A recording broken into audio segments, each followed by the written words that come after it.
How's everybody doing? Great. Are there questions that you'd like to ask? Anyone with questions? After going through the house and getting an idea as to what homes looked like in 1923?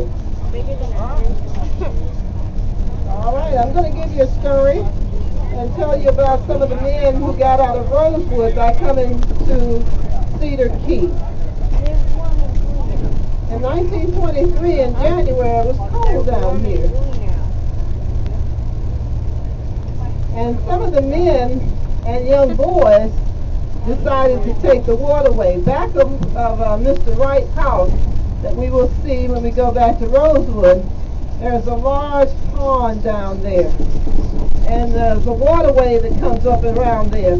Now, when we were down in Gulf Hammock, if you look at your map where we saw the Wakasasa will run on in to sort of like the Gulf of Mexico. And if you could get there and follow it on around, you got out of the clean water, and then you got into what they call brackish water.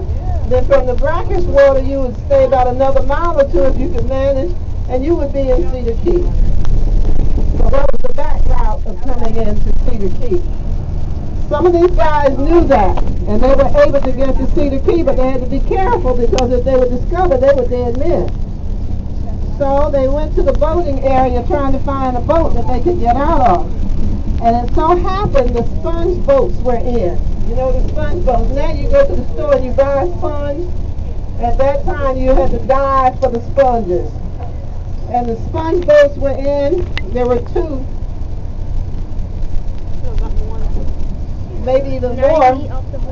And the African American guys got to the sponge boat people and told them that they were running out of Rosewood. So what they did, they took them separately and hid them under the sponges and carried them to Tampa.